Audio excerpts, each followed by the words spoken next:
जय माँ भगवती, जय माँ न्यावली की कालका। आशा करता हूँ आप सभी अच्छे होंगे, स्वस्थ होंगे। माँ भगवती, माँ न्यावली की कालका आपकी जायज़ मनोकामनाएं पूर्ण करें। आज का विषय बाबा कलवा भवन के बारे में है। वैसे तो मैंने बाबा कलवा भवन के विषय में अपने चैनल पे एक वीडियो बनाकर डाल रखी है। उसमें मेन पार्ट जो है कवर किया हुआ है, जो कि मेन चीज़ें हैं उसमें जो ज़रूरी हैं। बात जैसे कि बाबा का थान कहाँ पर है, भोग प्रसाद में क्या लेते हैं और अन्य चीज़ें। लेकिन हमारे एक भाई हैं जिन्होंने हमारे चैनल पर कमेंट किया है कि बाबा कलवा भवन अगर धूने से उत्पन्न हुए तो माता हिडिंबा की जय क्यों लगाते हैं, पिता भीमसेन की जय क्यों लगाते हैं। इसलिए उन्होंने कमेंट किया था। तो इस वीडियो में इसी बारे में बात करेंगे और जो रहस्य है उसे उजागर करेंगे कि बाबा कलवा भवन माता हिडिंबा को अपनी माँ क्यों मानते हैं। क्या वो वास्तविक में उनकी माता हिडिंबा हैं? तो इस वीडियो में यही जानेंगे। लेकिन जो भी लोग हमारे चैनल पर पहली बार आए हैं, चैनल को सब्सक्राइब करें, वीडियो को शेयर करें, लाइक करें, कमेंट्स करें और बताएं हमारे द्वारा दी गई जानकारी आपको कैसी लगती है।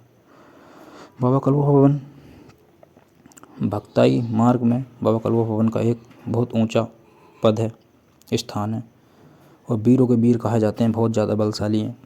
जो कि इनका स्थान मेरठ के खड़दौनी गांव में है।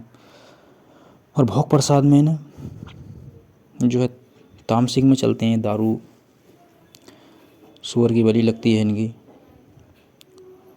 और ये जो हैं रामदास नागे बाबा के धूने से उत्पन्न की हुई एक शक्ति है। तो जब बाबा रामदास नागे बाबा के धूने से जब ये उत्पन्न हुए तो माता हिडिंबा की कैसे जय जयकार करते हैं। तो बात उस समय की है जब ये रामदास नागे बाबा के धूने से उत्पन्न करने के बाद और रखवा गुरु की सेवा, जो रखवा गुरु जो उनकी सेवा कर रहे थे रामदास नागे बाबा के, क्योंकि रखवा गुरु की कोई संतान नहीं थी तो उन्होंने जो है उनकी रामदास नागे बाबा की बहुत सेवा की थी। तो वो जब उन्होंने मतलब वो चले गए थे वहाँ से, जबकि रखवा गुरु ने उनसे उस शक्ति को मांगा भी था। क्योंकि बाबा कलवा भवन ने रखवा गुरु को सपने में आकर बताया था कि मैं इनके पास ऐसे हूँ इस तरीके से, जो कि रामदास नागे बाबा ने कलवा भवन को एक डिब्बी में बंद करके अपनी जटाओं में रख रखा था। तो उन्होंने बताया था कलवा भवन बाबा ने रखवा गुरु को सपने में आकर के कि तू मुझे मांग ले, मैं तेरी सब ख्वाहिश पूरी कर दूंगा। तो रखवा गुरु के द्वारा जैसे सपने में उन्होंने बताया था तो उन्होंने रामदास नागे बाबा से मांगे भी था उनको, पर उन्होंने नहीं दिया था। लेकिन जब रामदास नागे बाबा गए थे वहाँ से तो उन्होंने सोचा कि ये मेरा भक्त निराश हो गया, तो वो जो है मतलब वो धूने की राख में उस डिब्बी को छुपा गए थे। तो छुपा गए थे तो वो रखवा गुरु जी को जब वो आए तो रखवा गुरु बहुत निराश हुए और उसके बाद जो है वो वहाँ से सोचा कि गुरु जी तो चले गए, पर कोई नहीं, चलो उनके धूने की राख जो है इसको नदी में मतलब मैं प्रवाहित कर देता हूँ। तो उन्होंने जो है उसको राख को जैसे उठाया तो उसमें डिब्बी उनको मिली और डिब्बी जैसे वो घर पे लेकर के गए, उन्होंने जो डिब्बी खोली जिस तरीके से उन्हें सपने में बताया गया था, तो वो बाबा कलवा भवन वहाँ से प्रकट हुए और उनके पास रखवा गुरु के आए। उसके बाद बाबा कलवा भवन रखवा गुरु के जानवर चुगाते थे, चराते थे, मतलब जो सूअर हैं। और बाबा रखवा गुरु जो हैं वो भक्ताई मार्ग में एक मतलब भगत थे जो भूत प्रेत उतारने का या और कार्य करते थे।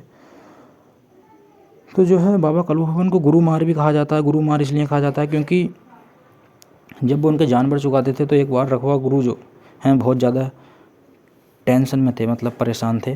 तो बाबा कलवा भवन ने पूछा कि कैसे आप इतने परेशान क्यों हो, उसका कारण बताओ।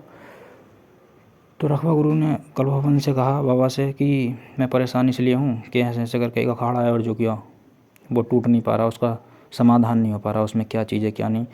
तो बाबा कलवा भवन ने कहा है तो मेरे बाएं हाथ का खेल है, मैं तो इसको ऐसे ही कर दूंगा। तो वो कह रहे अरे मैं नहीं कर पाया, तू क्या करेगा। क्योंकि उन्हें उनकी शक्ति का उस समय परिचय पता नहीं था कि ये बाबा जो हैं कलवा भवन इतने पावरफुल हैं। उन्होंने कहा कि मेरे से नहीं हो तो तुम क्या करोगे या तुम क्या कर पाओगे। तो उन्होंने कहा कि कोई नहीं, मैं कर लूँगा, इस अखाड़े को मैं तोड़ दूँगा, परंतु मेरी एक शर्त है। तो रखवा गुरु ने कहा क्या, ठीक बताओ तुम्हारी क्या शर्त है। तो उन्होंने कहा कि ये जो मैं जानवर चुकाता हूँ और इसमें जो एक चितला बच्चा था, जो मतलब टिकारे होते हैं उस पर लाल से काले से धारी सी जानवर पे, तो कि ये मैं लूँगा अगर मैंने कार्य कर दिया तो। रखवा गुरु ने ऐसे ही कह दिया कि ठीक है ले लेना, कोई दिक्कत नहीं है। उन्हें तो ये पता था कि ये नहीं कर पाएगा।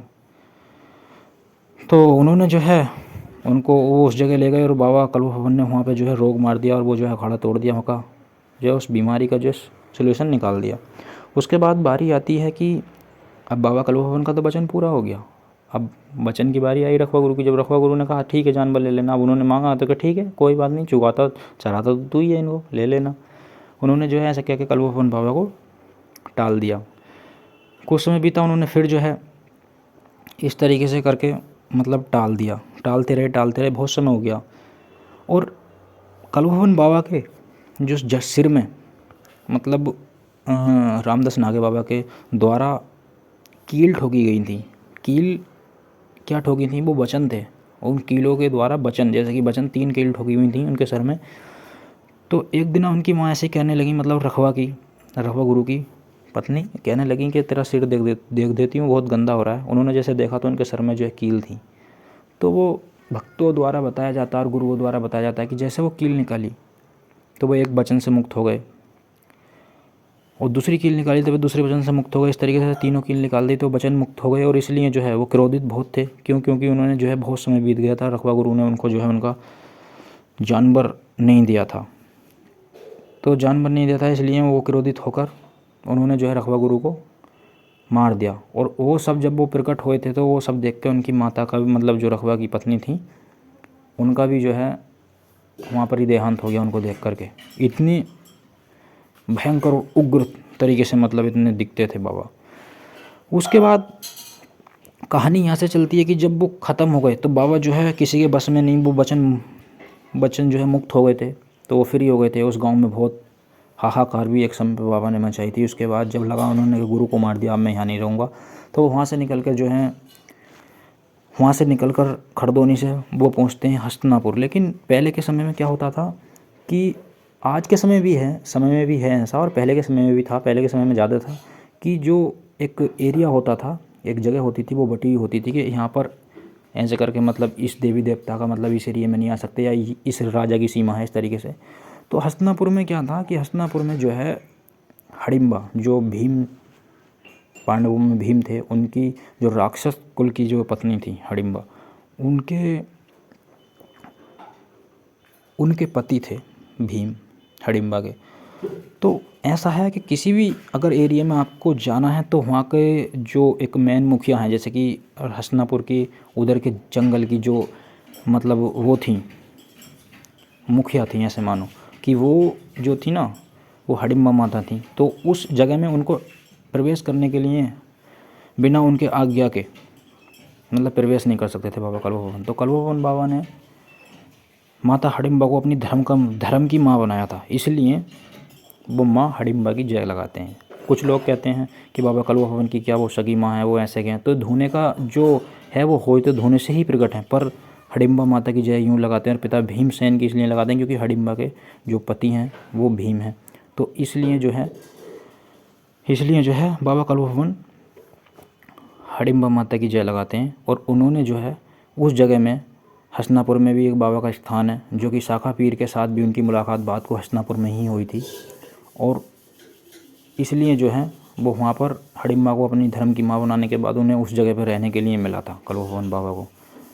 तो ये एक रहस्य है बाबा कल्व भवन का, जो कि ये है भक्तों द्वारा, हमारे गुरुओं द्वारा ये मत है। कोई कहता है कि वो हडिम्बा के पुत्र घटोत्कच हैं, ऐसा नहीं है, घटोत्कच नहीं है। वो कल्व भवन जो है धूने से उत्पन्न हुई एक शक्ति है, और ये 56 रूपी हैं। कुछ मेरे भाई मेरे चैनल पे कमेंट कर रहे थे, मैं किसी को गलत नहीं बता रहा हूँ, किसी को जिसको जितना ज्ञान है, मुझे जितना ज्ञान है मैं उतना बता रहा हूँ। भाई अगर आपके पास ज्ञान है तो ज्ञान जो है छुपाने से ख़राब होता है। मेरे पास जितना मैं आपको शेयर कर रहा हूँ, पर कुछ लोग जो हैं आगे कमेंट कर रहे हैं भाई ये गलत है वो सही है। भाई ऐसा है, सारा गलत कुछ नहीं होता, सारा सही भी कुछ नहीं होता। मैं ये नहीं कह रहा हूँ, गलती हो जाती है, ना तो तुमने देखा ना ही मैंने देखा, मैं इस पर विवाद नहीं चाहता हूँ। भाई किसी की टांग खींचनी अच्छी बात नहीं होती है। इस चीज़ को बढ़ाओ ताकि जो है हमारी आगे आने वाली पीढ़ी इसको सच ज्ञान से जो है मतलब जानकारी उनको मिले, या इस चीज़ का जो है अच्छे से वो हो। तो ऐसा नहीं है किसी भाई ने उनका मेरे कमेंट में आके मतलब मेरे चैनल के कमेंट बॉक्स में आके उनके नाम 8-10 नाम बताएं। भाई सिंपल सी बात है कि अगर 56 रुपये हैं तो 56 नाम होंगे, ये आप क्या बता रहे हो कि ये सब चीज़ है। तो भाई देखो, आपका ज्ञान आपके पास, मेरे पास जितना मैं आपको शेयर कर रहा हूँ। हाँ, अगर आपके पास ज्ञान है तो आप आओ, अपना चैनल बनाओ या किसी के चैनल के माध्यम से बताओ कि भाई ये चीज़ सही है, इसको करो, तो ठीक है। उससे तो सही है कि हाँ भाई समाज कल्याण हो रहा है, जन कल्याण हो रहा है, कि वो आपको चीज़ जो है औरों को भी दे रहे हो। अब 52 रूपी माता के 52 नाम बताते हैं ऐसे, तो वो कितने भी अपने रूप धारण कर सकती हैं। तो जो है अब सिंपल सी बात है कि उनके 52 रूपी उनको कहते हैं, तो 52 नाम हो गए हैं। तो इसी तरीके से जब शक्ति जैसी है उसी तरीके से उसके नाम है। और रूप कोई सी भी शक्ति कितने बना सकती है, लेकिन ये मुख्यतः 56 रूपी हैं, 52 रूपी हैं, कुछ और हैं 52 रूपी, जैसे कि बुला की मसान है, या और भी बहुत सारी शक्ति हैं जो, या शमशान काली हैं, वो कितने भी रूप धारण कर सकती हैं। तो भाई मैं आशा करता हूँ कि आपके कमेंट का जवाब मिल गया होगा। और जो भी लोग अगर मेरी बात से अगर किसी को बुरा लगा हो तो भाई माफ़ी चाहता हूँ। पर मेरा उद्देश्य यही है कि ज्ञान जो है छुपाया नहीं जाता। अगर ज्ञान छुपाओगे तो वो ख़त्म ही होता जा रहा है। तो इसलिए जो है, अगर मेरी वीडियो या मेरी बात सही है तो कमेंट में ज़रूर जय बाबा कल्व भवन की लिखें, क्योंकि उससे हमें लगता है कि यार हाँ हम तुम्हारे लिए कुछ कर रहे हैं, या अपने किसी देवी देवता के लिए कुछ कर रहे हैं कि हाँ हमारी जानकारी सही है, तो हम उससे जो है हमको अच्छा लगता है, मोटिवेट होते हैं, तो हम आपके लिए और वीडियो बनाएंगे, ठीक है। और इस चैनल पर भक्ताई से रिलेटेड वीडियो मिलती रहेंगी, उपाय दूंगा, मंत्र तंत्र दूंगा, ऐसे उपाय देने वाला हूँ आगे, तो जो कि तुम स्वयं उस उपाय को करके लाभ प्राप्त कर सकते हो, किसी का इलाज कर सकते हो। आगे बताऊंगा, बहुत सारा ऐसा ज्ञान है मैंने अभी छुपा के रखा हुआ है, क्योंकि मेरे चैनल पे इतनी ऑडियंस नहीं है अभी, जो है कम सब्सक्राइबर हैं। इसलिए मैं बोलता हूँ कि सब्सक्राइबर जो है चैनल को सब्सक्राइब करो। जितने ज़्यादा लोग होंगे, जब ज़्यादा कम से कम 5000 के बाद जो है, जब सब्सक्राइबर 5000 हो जाएंगे उसके बाद जो है मैं ये वीडियो अपलोड करूँगा, जिससे कि लोग फ़ायदा ले सकते हैं। जैसे कि अभी मेरे चैनल पे हैं पत्ती वशीकरण है, और हैं बिच्छू का जहर उतारने का मंत्र है, और मंत्र भी हैं, उपाय भी हैं, उतारे क्यों किए जाते हैं, शक्ति बंधन क्यों किया जाता है, या मतलब करने से क्या उसके इफ़ेक्ट हैं, वो सब कुछ और वीडियो डली हुई है चैनल पे, आप जाकर देख सकते हो।